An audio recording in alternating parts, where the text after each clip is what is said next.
লেখক সৌমেন চৌধুরী শহর থেকে দূরে একটু নিরিবিলি পরিবেশে নিজের নতুন উপন্যাসটা শেষ করতে চেয়েছিলেন। বন্ধুর পরামর্শে এসে পৌঁছালেন নিশুতিপুর গ্রামে।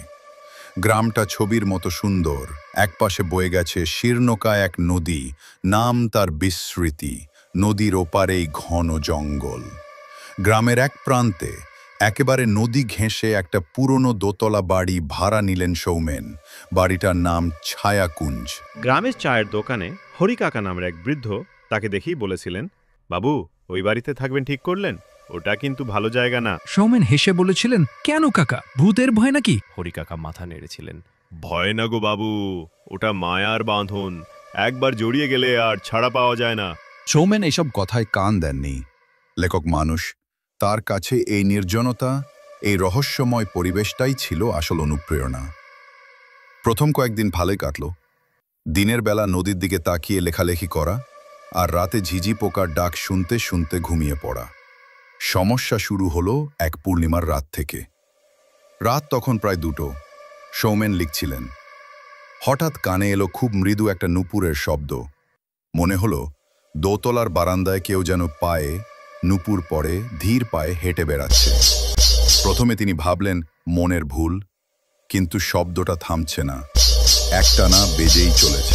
সৌমেন লণ্ঠনটা হাতে নিয়ে বারান্দায় এলেন, কিন্তু সেখানে কেউ নেই। চারদিকে চাঁদের আলোয় ভেসে যাচ্ছে, কিন্তু সব নিস্তব্ধ, শুধু দূর থেকে নদীর বয়ে যাওয়ার কুলকুল শব্দ। পরদিন সকালে হরি কাকার সাথে দেখা হতে সৌমেন কথাটা তুললেন। হরি কাকা একটা দীর্ঘশ্বাস ফেলে বললেন, অপর্ণার ডাক শুনেছেন বাবু? অপর্ণা কে? বিশেষ বাসিন্দা, বছর 50 আগের কথা। অপর্ণা ছিল গ্রামের সবচেয়ে সুন্দর মেয়ে। তার বিয়ে হয়েছিল ওপারের গ্রামের এক মাঝির ছেলের সাথে। স্বামী রোজ সকালে খেয়া দিয়ে ওপারে যেত, আবার সন্ধ্যায় ফিরে আসত।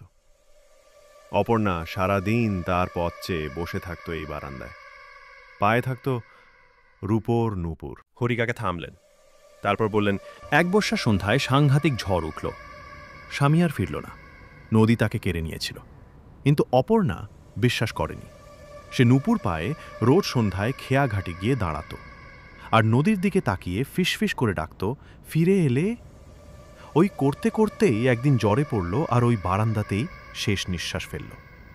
তারপর থেকে পূর্ণিমার রাতে নাকি তাকে দেখা যায়, পায়ে নূপুর, পরনে সাদা শাড়ি, নদীর দিকে তাকিয়ে সে আজও তার স্বামীর জন্য অপেক্ষা করে। সৌমেনের গা ছমছম করে উঠল, কিন্তু যুক্তিবাদী মন মানতে চাইল না। সেদিন ছিল অমাবস্যার রাত, চারদিকে ঘুটঘুটে অন্ধকার। রাত বাড়ার সাথে সাথে সৌমেনের মনে অস্বস্তি বাড়তে লাগল।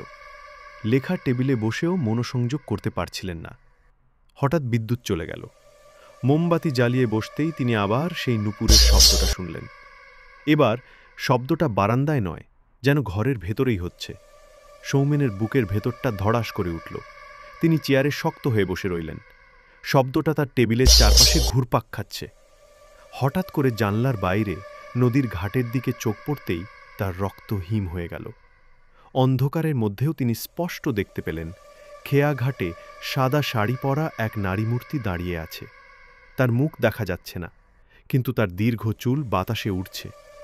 সে নদীর ওপারে তাকিয়ে আছে। সৌমেন ভয়ে নড়তেও পারছিলেন না। ঠিক তখনই সেই নারী মূর্তি খুব ধীরে ধীরে তার দিকে মুখ ফেরাল। তার মুখটা ছিল দুঃখে ভরা, চোখ দুটো যেন দুটো গভীর শূন্যতা। আর তারপরই সৌমেনের কানে এলো এক হাড়হিম করা ফিসফিসানি, যেন বাতাসেই কেউ প্রশ্নটা ভাসিয়ে দিল, ফিরে এলে? প্রশ্নটা শুনে সৌমেনের মনে হলো তার হৃৎপিণ্ডটা যেন থেমে গেছে। তিনি বুঝতে পারলেন অপর্ণা তাকেই তার হারিয়ে যাওয়া স্বামী ভেবে ভুল করছে। তার মনে হলো এই প্রশ্নের উত্তর যদি না হয়, তবে অপর্ণার এত বছরের অপেক্ষা ভেঙে চুরমার হয়ে যাবে। আর যদি হ্যাঁ হয়, তবে কি হবে তা তিনি কল্পনাও করতে পারছিলেন না। সেই রাতে সৌমেন কিভাবে বেঁচেছিলেন তিনি নিজেও জানেন না। পরদিন সূর্য ওঠার সাথে সাথেই তিনি ব্যাগ গুছিয়ে ছায়াকুঞ্জ ত্যাগ করেন। হরি কাকাকে শুধু বলে এসেছিলেন, আপনার কথাই ঠিক কাকা, ওটা ভয়ের জায়গা নয়, ওটা মায়ার বাঁধন। শহরে ফিরে এসেছিলেন, কিন্তু তার উপন্যাসটা আর শেষ করতে পারেননি। আজও মাঝে মাঝে গভীর রাতে তার কানে ভেসে আসে সেই নূপুরের শব্দ। আর সেই করুণ প্রশ্ন, ফিরে এলে?